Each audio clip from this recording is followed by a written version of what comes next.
उन लोगों का लीडर आगे आया और बोला, यारे हीरो बन रहा है क्या? है जानता नहीं गुड़गांव में ये हीरोगिरी काम नहीं आती। चुपचाप चला जा, वरना बेकारी हमें एक की जगह 2 कब्रें खोदनी पड़ेगी। अभिनव ने इस बात का कोई जवाब नहीं दिया। वो बस उन लोगों की तरफ देख रहा था और उनकी गिनती कर रहा था। इतने में उसने एक लड़के से कहा, भाई जरा पीछे हो ना। हाँ, वो लड़का पीछे हटा तो आखिर में अभिनव ने अपनी गिनती पूरी कर कहा, हाँ अब कब्रिस्तान वालों को फोन करके बोल दो कि वो 2 नहीं 20 कब्रें खोद कर रखे। 2 लोग 20 मुर्दों को गाड़ने आ रहे हैं। इस बात ने अभिनव के सामने हर एक आदमी के गुस्से को भड़का दिया था। इधर अभिनव भी अपनी मुट्ठी कसकर तैयार हो गया था।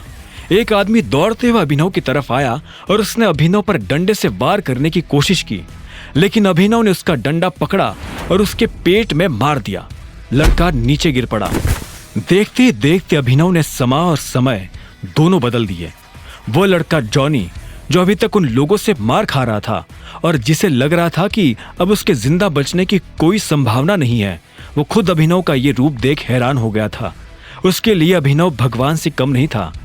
जब अभिनव ने उनकी लीडर को भी मार मार कर हदभरा कर दिया तो वो दर्द के मारे कराहते हुए बोला,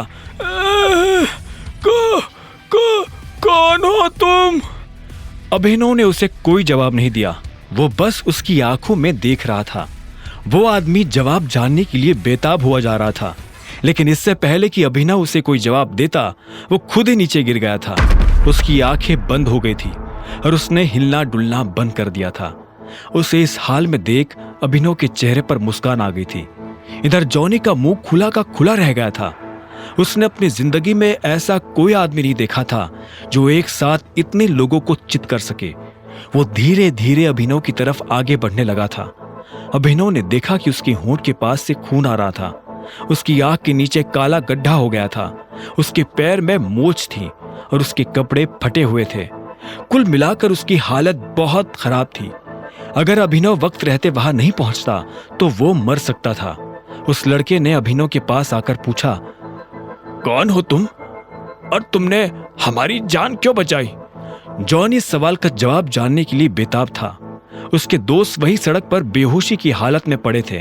अभिनव ने उसे एक सेकंड के लिए देखा और बोला, मैं कौन हूं ये मैं तुम्हें बता दूंगा, लेकिन तुम्हें वादा करना पड़ेगा कि तुम ये किसी को नहीं बताओगे कि मैं कौन हूं। जॉनी ने अभिनव की शर्त पर बिना सोचे हाँ में सिर हिला दिया। अभिनव ने उसकी जान बचाई थी। वो अभिनव के लिए अपने दिल में इतना छोटा सा राज तो रख ही सकता था। अभिनव उसके पास आया और उसे अपना कान पास लाने का इशारा किया। जॉनी अब अपना कान पास लेकर आया। अभिनव धीरे से उसके कान के पास झुका और बोला, मैं टाइगर हूं। और इतना कहकर वो 2 कदम पीछे हो गया।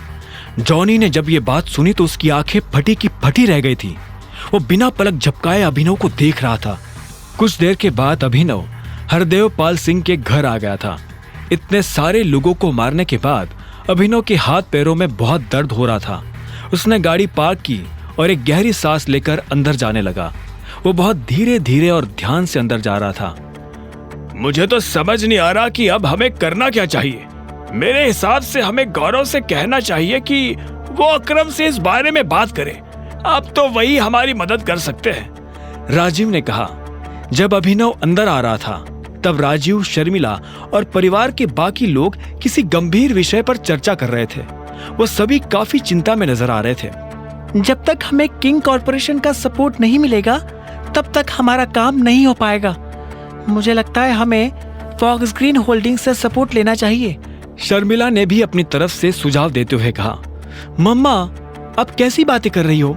ये दोनों कंपनी टाइगर चलाता है और हम जैसे लोग टाइगर से सीधा जाकर नहीं मिल सकते हैं। आज तक जब उसे किसी ने देखा ही नहीं तो हम कैसे उससे मिल पाएंगे? अनन्या ने कहा। यह सुनकर शर्मिला बोली, शायद चिराग इस काम में हमारी मदद कर सकता है। मैं काम करती हूँ, तुम्हारी और चिराग की शादी फिक्स करवा देती हूँ। वैसे भी इस अभिनव ने हमें दिया क्या है? ठीक इसी वक्त अभिनव घर के अंदर दाखिल हो गया। उसे पूरी बात तो समझ नहीं आ रही थी, लेकिन जितना उसने सुना उसे सुनकर उसे लगा कि अनन्या की कंपनी किसी बड़ी मुसीबत में फंसी हुई थी। हेलो, नमस्ते, अभिनव ने अपने चेहरे पर मुस्कान लाते हुए कहा। वो भले ही कितना भी थका हुआ था, लेकिन वो इन लोगों को पता नहीं चलने देना चाहता था कि वो क्या करके आया है। जैसे ही अभिनव ने चहकते हुए नमस्ते किया तो शर्मिला, अनन्या और राजीव उसे देखने लगे। उनकी आंखों में एक अजीब सा गुस्सा था। अभिनव उनकी आंखें देख हैरान हो गया। अभिनव को यह तो नहीं लग रहा था कि वो लोग मुस्कुराते हुए उसका स्वागत करेंगे, लेकिन आज जिस तरह का गुस्सा उनकी आंखों में नजर आ रहा था, उसे देखकर अभिनव को कुछ अजीब लग रहा था। आगे की कहानी जानने के लिए देखें अगला एपिसोड सिर्फ पॉकेट एफएम के यूट्यूब चैनल पर, और द रिटर्न ऑफ टाइगर के सारे एपिसोड्स को सुनने के लिए डिस्क्रिप्शन में दी लिंक से डाउनलोड करें पॉकेट एफएम ऐप।